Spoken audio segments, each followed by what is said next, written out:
Hi, this is chapter 15 of Fish in a Tree entitled Ungreased Gears.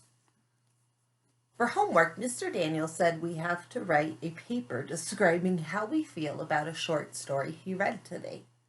He says there's no right or wrong answer. He just wants to know our thoughts.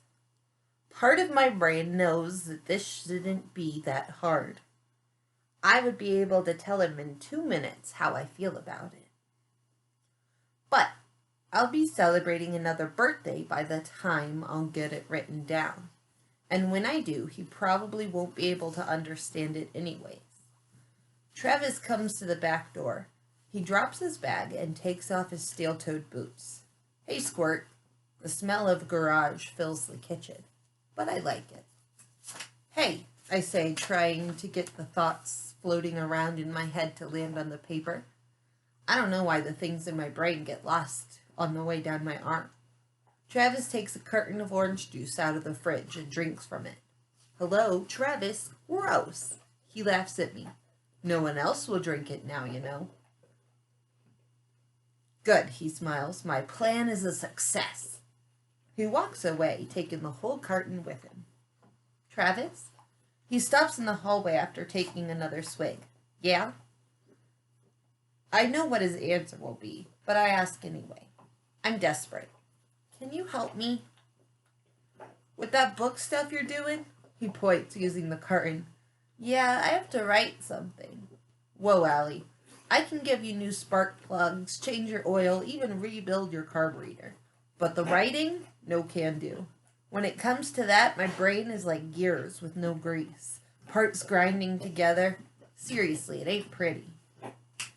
Please, you have to be better at it than me.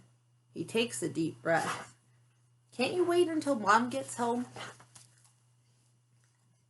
She left a message saying she's closing, and I can't tell her I need help like that. She'll be mad. Or I can't tell her I need help that late. She'll be mad. Look, you know I'd love to help you out, but the whole school thing, it's like asking a blind man to drive a bus. Besides, he says, sipping again, I'd rather eat a bag of hair. He's trying to make me laugh, and the picture in my head is funny, and kind of gross. But I can't laugh. I can't. I'm too desperate. I just look sad, but his voice is sweet. I must look sad, because his voice is sweet. Seriously, Al, I would help you, but I'm no better at it than you. I'm really not. This is Assistant Teacher Enyo. She's being very helpful right now.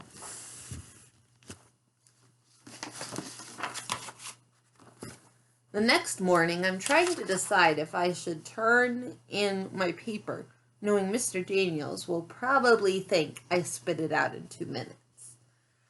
The truth is, it cost me my whole night, and a headache that was so bad, it reminded me of the Queen in Alice in Wonderland, yelling, "Off with her head," just because I thought it would be a relief.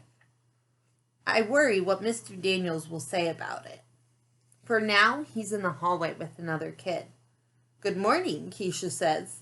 I have something for you. She holds out a cupcake. Cupcake! Max yells.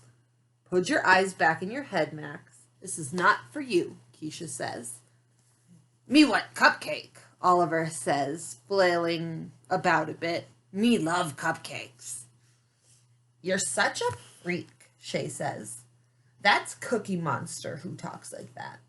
Oliver gets dead serious. Not a single thing on him is moving except his mouth. If I'm talking like that, then I'm the one talking like that. And besides, do you really think Cookie Monster would turn down a cupcake? I mean, it isn't broccoli or nuclear sludge or something. You could tell him it's a big, tall cookie with frosting, and he'd suck it down like a vacuum cleaner.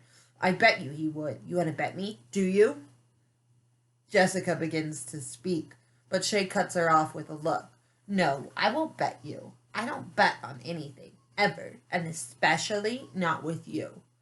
Shay spins on her foot and leaves. Jessica scurries after her. It takes 3/4 of a second for Oliver to be on to something else. Wait, that reminds me, he says. During our class party, I hid a Halloween cookie somewhere in my desk. The Halloween party? Keisha asks. That was weeks ago. Yeah. He starts digging for it, things falling to the floor as he searches. If it's there, it's probably as hard as concrete. Keisha turns back to me. What is it with this class? They lose control over food. She shakes her head. Then she pushes the cupcake towards me. For you. For me? I ask. Nobody ever brings me anything. Except trouble.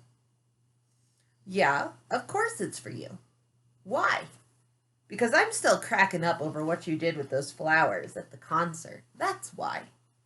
She cuts the cupcake in half and shows me that it says wow inside. I'm happy. Mr. Daniels walks back into the room. Okay, my fantasticos. Good news. All homework assignments have been passed in today. That's worth 5 extra minutes of snack time. The boys are excited as if they heard there'd be free pizza delivered too. I hear Keisha kind of laughing to herself. I figure it's because the boys are going nuts. But then she turns to me and said, You've got guts, Allie. I respect that. I like that too, but mostly I like that she likes it. Hey, she says, you want to sit together at lunch? I've been sitting with some people, but I don't talk to them, and they don't talk to me. And you sit alone. So, a mind movie shows us sitting in the table talking and me being happy. Allie, what do you think? Oh, yes, that'd be great. Thank you. After the best lunch and recess I've had in a long time, Mr. Daniels waves me up to his desk. He has my homework and my journal. He's trying to look all happy and light, but I can tell there's a seriousness underneath. Hey, Allie, I'm glad you turned in your homework. And it's more than you usually write. That's great. I stay quiet. I'm just wondering how long it took you to do your homework. I'm not going to ask you to make changes or anything. I'm just wondering. This feels like a trap. I know it isn't good, so I wonder if it'd be better to say I did it fast on the bus, or if I should tell him I worked really hard. Allie, it took me kind of a long time, I guess. I mean, I tried my best on it. I look at it. Is it wrong? It's got some good ideas, and that's what the assignment was all about. No worries, okay? No worries. That's easy for him to say.